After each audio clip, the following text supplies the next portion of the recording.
बिस्मिल्लाहिर्रहमानिर्रहीम अस्सलामुअलैकुम। आज हमारा टॉपिक है method to determine order of reaction. Order of reaction को डिटरमाइन करने के हमने मेथड पढ़ने, एक हम पढ़ेंगे उसमें हाफ लाइफ मेथड और दूसरा जो है वो हम इसमें पढ़ेंगे डिफरेंशियल मेथड। तो सारा मैथमेटिकल टर्म्स है, तो आपने ध्यान से एक एक स्टेप को देखना है। सबसे पहले हम हाफ लाइफ मेथड को लेते हैं। अब हाफ लाइफ मेथड हम किस तरीके से हाफ लाइफ मेथड से ऑर्डर ऑफ रिएक्शन कैलकुलेट कर सकते हैं, तो इसके लिए हमें थोड़ा सा बैक जाना पड़ेगा। हमें सबसे पहले हाफ लाइफ लेने पड़ेंगे, मतलब half life of first order reaction. उसकी वैल्यू ये थी कि टी 1/2 यहाँ पे हाफ लाइफ को ज़ाहिर कर रहा है और ये जो 1 है ये ऑर्डर को ज़ाहिर कर रहा है। That is inversely proportional to 1/A0। अब ए क्या है? A initial concentration of reactants है, ठीक है। इसी तरीके से for second order reaction, second order reaction के लिए हमारे पास क्या बनेगा? हाफ लाइफ क्या था हमारा? टी 1/2 और ये जो 2 है ये ऑर्डर को ज़ाहिर कर रहा है। That is inversely proportional to initial concentration of the reactants. Same as हमारे पास जो थर्ड ऑर्डर रिएक्शन के लिए इक्वेशन बनती है, for third order reaction initial concentration के वो इनवर्सली प्रोपोर्शनल है। अगर आप इन तीनों इक्वेशन में देखें तो यहाँ पे हमारे पास ऑर्डर क्या था? 1 था, तो इनिशियल कंसंट्रेशन की पावर क्या है? 0 है। इसी तरीके से यहाँ हमारे पास ऑर्डर क्या है? 2 है, तो इनिशियल कंसंट्रेशन की जो पावर है वो 1 है। इसी तरह से यहाँ पे हमारे पास जो है वो ऑर्डर थर्ड है और इनिशियल कंसंट्रेशन की वैल्यू कितनी है? 2 है। यानी कि जितना ऑर्डर है उसमें से एक माइनस जो है वो इनिशियल कंसंट्रेशन है। जैसा कि देखें ना, इधर 1 है तो 1 में से 1 माइनस किया तो 0, तो 0 यहाँ पे है। इसी तरीके से 2 है, 2 में से 1 माइनस किया तो 1, तो 1 ये वाला यहाँ। सेम एज 3 में से 1 किया माइनस तो हमारे पास 2। तो ये कैलकुलेशन जो हमने पीछे first order second order reaction discuss किए हैं उनमें हाफ लाइफ है, तो ये वाली वैल्यू वहां पे वाज़ा नजर आती है। तो यहाँ पे हमारे पास इन तीनों इक्वेशन से हम क्या कंक्लूजन निकालते हैं कि half life is inversely proportional to the initial concentration one less order of the reaction. के जो हाफ लाइफ हमारे पास है ये इनिशियल कंसंट्रेशन के इनवर्सली प्रोपोर्शनल है, लेकिन जो इनिशियल कंसंट्रेशन है उसमें से 1 लेस करना है। तो अगर हमारे पास n ऑर्डर ऑफ रिएक्शन हो तो t 1/2 n ऑर्डर को ज़ाहिर n जो है यहाँ पे n ऑर्डर को ज़ाहिर कर रहा है। That is inversely proportional to 1/a की पावर n-1। यहाँ पे एक है इनिशियल कंसंट्रेशन और इसका जो सोल्यूशन है जैसे कि हमने ये ऊपर डिस्कस किया है, ये n में से एक 1 होगा। देखें ना, 3 में से 1 माइनस किया तो 2 आ गया। इसी तरीके से अगर यहाँ पे हम n रखते हैं तो n में से जब हमने 1 माइनस करना है तो ये इनिशियल कंसंट्रेशन हमने लेनी है। तो लेट हम डिस्कस करते हैं कि हमारे पास दो किस्म के हाफ लाइफ हो, जिसमें हम एक T1 लेते हैं, ठीक है। इसकी जो है वो क्या वैल्यू बनेगी? T1 inversely proportional to 1/A1 n की पावर -1, यानी कि n-1 आ जाएगा, a की पावर n-1 आ जाएगा।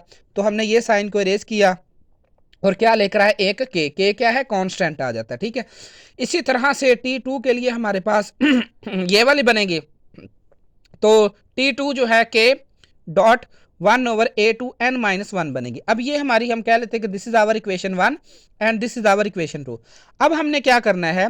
इक्वेशन 2 को इक्वेशन 1 पे डिवाइड कर देना है, कि ये वाली इक्वेशन हमने ऊपर रखनी है और ये नीचे डिवाइड कर देनी है। तो पहले हम ये वाली साइड लेंगे, T2 over T1 divided by T1, ये आ जाएगा। इसी तरीके से ये k डिवाइडेड बाय इस k से हो जाएगा, k से कैंसिल हो जाएगा और ये वाली वैल्यू ऊपर आ गई इस तरह हमारे, और इसी तरीके से ये वाली वैल्यू नीचे आ गई। अब हमारे पास यहाँ पे अगर आप देखें तो टर्म्स कितनी है? 1 2 3 एंड 4।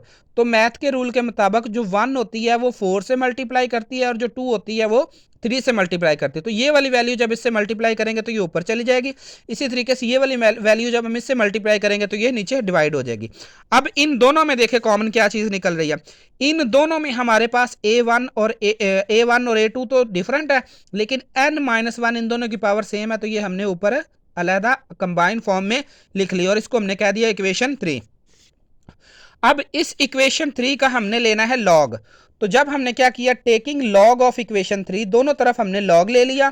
तो एज हम जानते हैं कि अगर लॉग की पावर, मतलब ये लॉग है नेचुरल लॉग से पढ़ते हैं, m की पावर n हो तो लॉग के रूल के मुताबिक ये जो पावर होती है वो शुरू में आ जाती है, मतलब इस फॉर्म में हम इसको लिख सकते हैं।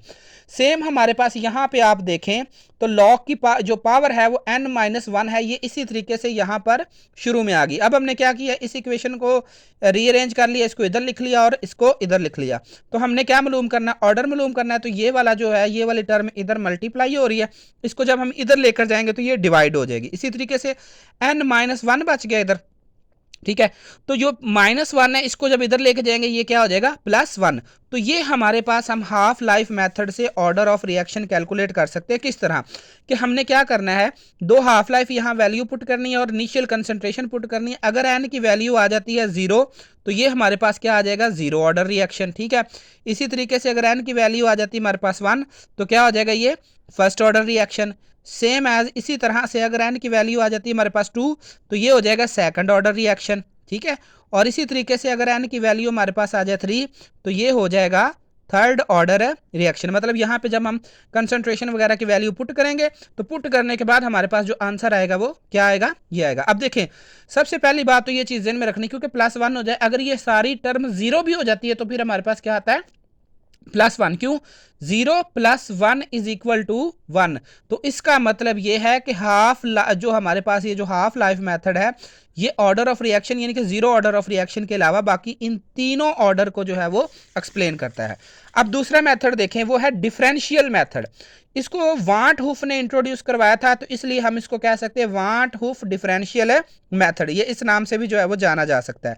अब इसके मुताबिक क्या है कि rate of reaction having order n, मतलब ऐसा रेट ऑफ रिएक्शन किसी का जिसका ऑर्डर n हो, is proportional to the nth power of the concentration. अब सबसे पहले रेट क्या होता है, रेट होता है किसी चीज की चेंजिंग होती है विद रिस्पेक्ट टू टाइम। तो रेट ऑफ रिएक्शन जो है वो क्या है, n ऑर्डर का जो है ये प्रोपोर्शनल है उसकी कंसंट्रेशन के n। तो अगर हम रेट देखें, कोई हमारे पास कोई भी रिएक्शन है तो उसकी कंसंट्रेशन का dc - dc/dt that is directly proportional to c की पावर n। अब यहाँ पे जो माइनस इंडिकेट कर रहा है ना, वो ये कर रहा है कि जैसे जैसे रिएक्शन प्रोसीड होता है रिएक्टेंट्स की वैल्यू जो है वो कम से कम होती जाती है, तो इसलिए ये माइनस साइन लगा हुआ है। तो हमने ये साइन हटाया, यहाँ पे क्या आ गया के।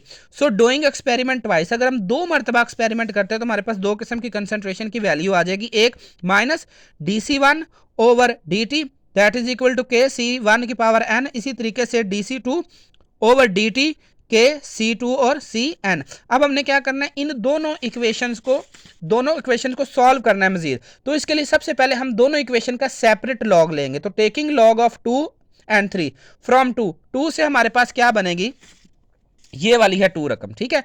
अब इसका जब हमने लॉग लिया तो ये बन गया log -dc1/dt is equal to log के C1 और के। अब यहाँ पे हमारे पास एक और टर्म आती है कि अगर log m इंटू n हो तो ये क्या होगा, अलग अलग लॉग हो जाएगा, यानी कि log of m plus log of n।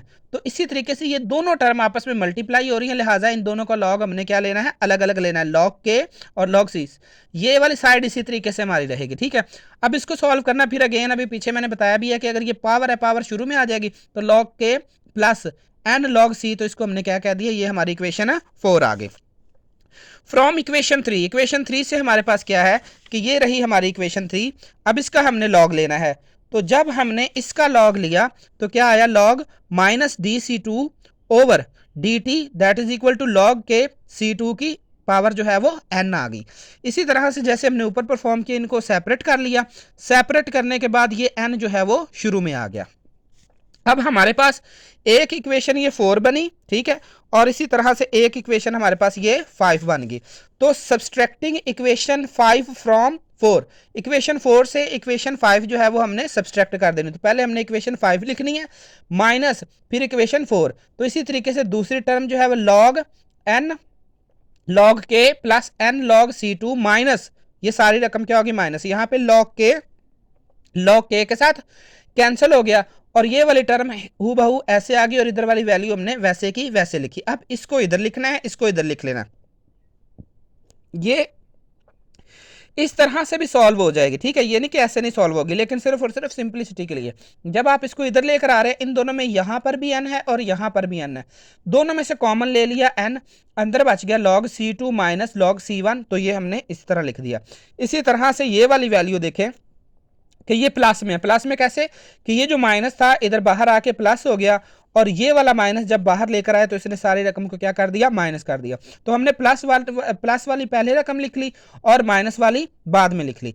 अब ये सारी टर्म ये इधर से ये यहां तक जो है वो क्या हो रही है, इधर डिवाइड मल्टीप्लाई हो रही, इधर लेकर जाएंगे तो ये हमारे पास क्या हो जाएगी, डिवाइड हो जाएगी। सो इस मेथड से हमने क्या करना है, कंसंट्रेशन पुट करनी है, सिर्फ कंसंट्रेशन पुट करनी है हमने, तो हमारे पास क्या आ जाएगा, ऑर्डर ऑफ रिएक्शन आ जाएगा। सेम इसी तरीके से अगर एन की वैल्यू 1 आती है तो ये फर्स्ट ऑर्डर है, एन की वैल्यू अगर 2 आती है तो ये सेकंड ऑर्डर है, इसी तरीके से एन की वैल्यू अगर 3 आती है तो ये थर्ड ऑर्डर रिएक्शन बन जाएगा। ठीक है, जजाक अल्लाह।